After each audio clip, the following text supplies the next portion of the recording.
My colors are going to be a little bit off because I'm doing this video pretty late in the day, and it's today was the winter solstice, so the lighting is kind of in this weird area right now.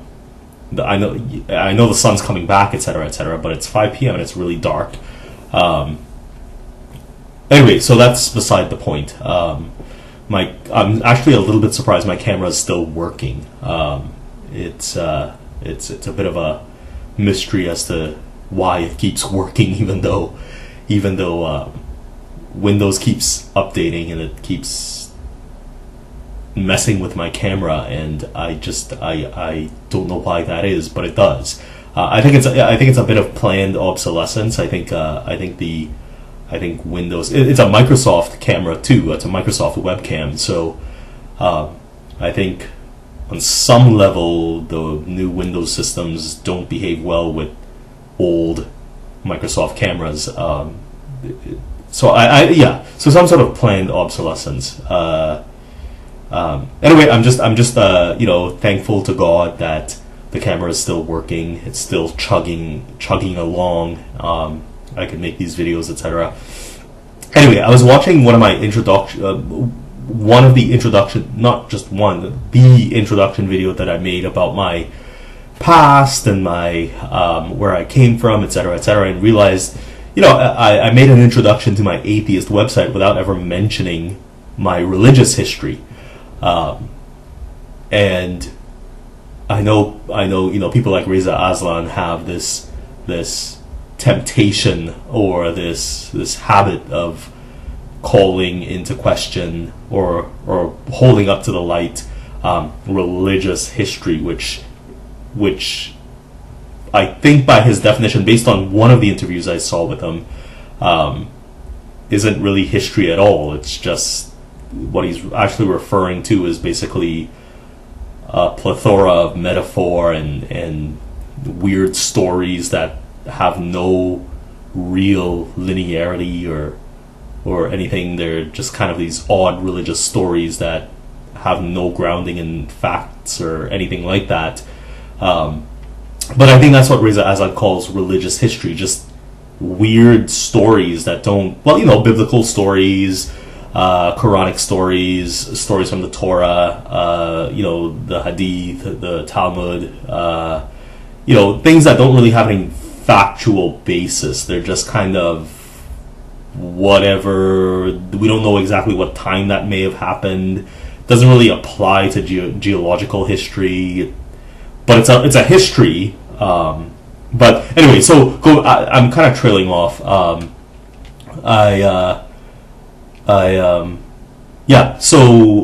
In my introduction video, I didn't actually tell anybody. Although I think, if you look through all 128 of my videos, you could probably tell where I'm coming from when it comes to religion. And if you've read anything about Trinidad recently and in the past, you'll see that you'll know exactly what I was talking about. But just to set it out there and give my own interpretation, I guess. Growing up in Trinidad in a religious context was very, very diffused.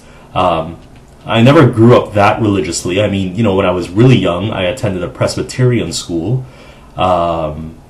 Then I got transferred to a Muslim school, Ashja Primary, and then I eventually graduated and ended up being placed in Ashja College, which is like high school kind of. I won't go into the details of where the different grades cut off and start, blah blah blah. To tell you the truth, I have no idea. I just don't.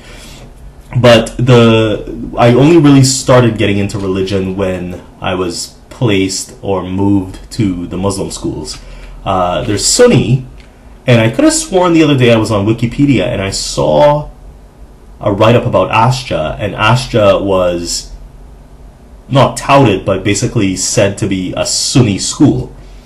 So I look it up, I'm going to do this video, I'm going to do the introduction, and I look up the article on Wikipedia, and for some reason all references to the Sunni origins of Ashja have been removed. I don't know why that is, but sometimes you kind of wonder, right? Even on the main Ashta website, Ashta is a branch of Islam, or the branch of Islam. I forget the other one. There's another main one in Trinidad, but Ashta was the one I grew up in. But there's very little reference to their Sunni roots now. Like looking at the Wikipedia page and you wonder where that comes from, where that comes from. But yeah, while I was in these religious schools, I started going to mosque every Friday. And I remember getting, at one point when I was maybe 11, 12, 13, I can't remember exactly, getting intensely religious. Like, I would go to mosque and I would, like, do all the things that religious people are supposed to do in mosque, right? You sit there in pretzel position and you basically rock back and forth, and and apart from Muslim prayer, which includes a lot of physicality, I would do my own, I forget what they call it, dua or whatever they call it, when you kind of like trail off from the Arabic stuff and ask Allah for your own personal things. But I would, rock back and forth and do the whole chanty type in trance-like thing. And it's probably has something to do with my distaste for meditation these days. But I know that's not really a fair comparison or a fair observance, but that's probably what it is. And I'm only human, so you can't blame me for being a little bit illogical sometimes. But there was even in that Muslim school, there was a lot of weirdness that went on in the religious knowledge classes.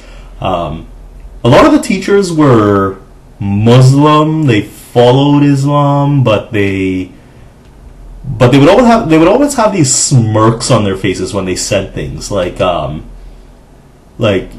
of them once told us that never use your left hand for anything, because your left hand is the one that you wipe your ass with and it's automatically dirty. But I remember the whole class there was this mood that set over the class when he said that, almost like, really? Because I wipe my ass with my right hand. And he had this, like I said, he had this smirk on his face when he said that, almost like even he knows it's a joke. And then there were more serious times where there was a Pakistani, I specifically remember this, there was a Pakistani imam, I don't know what the correct term is, a Pakistani teacher, but he was there specifically for religious knowledge. He was in class and he was going on about this guy who had semi-long hair. Like, it wasn't that long, but he just kind of like belittled this guy in front of the class for looking like a girl. Like, and the guy looked like a guy. Like, I mean, he had somewhat long hair, like kind of like this hair that I have right now, but the guy just like belittled him in front of the whole class. He's like, "You look like a girl. Like, stop wearing your hair like a girl." And it's like, the guy looked pretty guy-like. He sounded like... Anyway, I know in the age of gender identity and stuff, that's probably offensive to somebody somehow, but... and it's probably also offensive that I'm talking about a Pakistani imam that rightly told his student that he looks like a girl. And belittled him for it. Like, I mean, it's... So... That guy was actually the most serious religious knowledge teacher that I've ever run into. He had some stuff to say. I think he also had whipping rights. I think he was actually authorized to whip students or beat them or hit them on their hand or something like that. I forget exactly. But I mean, it's not like it's a big deal, because everybody in that school was whipping and hitting and kids and punishing them, or sticks and rulers and like all sorts of weird shit. Oh god, parents in Trinidad did that too, but I mean, it was allowed in schools as well. So it's that's one of the things that's very different in when I came to Canada. That stuff did not exist. Like, it was just a really weird thing. But anyway, so going back to the whole religious thing, like yeah, you'd also hear other stories about things like you're not allowed to have dogs, what else? You're not allowed to listen to music or dance. there were weird things about oh god, there were so many of them. Like there was just so much of it. You're not allowed to have pictures with eyes in your houses. Like tons and tons of weird things that. But I have to admit, even in that Muslim school, whenever they said these things to you, they always had that smirk on their face. And I'm probably even saying, like, I remember that smirk, but it's probably more of a metaphorical smirk I'm talking about, and maybe had more to do with their body language as opposed to the look on their lips, blah blah blah. But I remember that smirk whenever they said things like that. It's almost like they thought it was a joke too, but they had to say it. Maybe something like that, or more like, well, I know I'm talking bullshit, but it's part of the religion. So yeah, there was always this thing when they said stupid shit that kind of looked or felt like they were kind of almost maybe ashamed to be saying what they were saying. I don't know, and coming from teachers and blah blah blah. But the mosque thing, like every Friday I went to mosque, and that's where I became intensely religious. And I remember once, auditioning for the mosque choir, which is really weird because you could sing Arabic or Urdu songs, but you couldn't listen to music. Kind of think of it now, that was a contradiction that I never really realized, but it existed. But yeah, there was a Muslim choir where you could sing, like live singing, obviously, but you could sing only in Urdu, and I auditioned and I think I sang a Mariah Carey song actually, and the guy said, none of that, you're kicked out, like you don't even bother, like English songs, like whatever.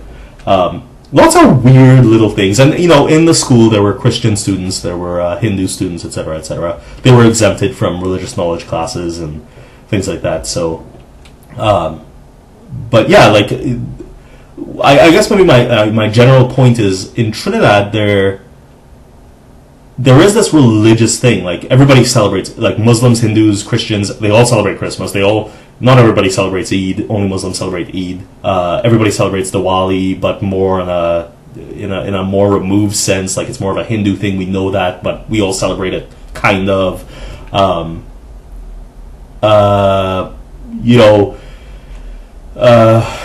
What I'm trying to say is, like, when I was growing up, there didn't seem to be a lot of traction when it came to the religious crap. It was kind of, a toss-up. Like you couldn't, you picked and chose or whatever. Like you couldn't. There was no real pressure. But I mean, it's not to say that these days there aren't severely religious people in Trinidad. I mean, in 1990 they had that Islamist coup where Abu Bakr tried to take over the Trinidadian government. Lasted for 6 days or something like that, and then it ended. He got arrested, blah blah blah. He did a lot of damage. I think the main news anchor in Trinidad got hit on the head with a rifle or some shit like that. And so there's a history of Islamism in Trinidad, and there are people that grow up in Trinidad these days that learn to recite the whole Quran, and there's some people that take it way seriously. I mean, if you read the news, that ISIS is big in Trinidad. That's a shout out to U.S. foreign policy, I would imagine. But yeah, so that's how my religious bringing up in Trinidad was. I personally never felt a lot of pressure, and I think I've always been one of those. I remember this one time I was in class, and this guy in religious knowledge class, and I turned to him. I can't remember why I turned to him and said this, but I turned to him and I said, I don't think I believe in God. And the guy one of my peers actually, and he slapped me across the back of the head. Not really hard, but he slapped me across the back of the head. And he said, never ever say that again. So, but yeah, I don't, but the atheist thing has always been on my mind. I've always been questioning, I guess, and I guess maybe 5 years ago I read Richard Dawkins' book, The God Delusion, and I suddenly came to my senses. because it was very definitive. It was very, kind of made sense, and I'd always been questioning it. Kind of settled that argument in my head, but yeah, that's where I come from in the religious sense. And in a lot of ways, I don't take it as seriously as a lot of other people do. Although I've noticed some ex-Muslims who are hella funny, but they come from way more intense Islamic backgrounds than I ever did. But they still manage to have this beautifully humorous way about, poking fun and criticizing religion. But yeah, that's about it. That's all I gotta say. Bye.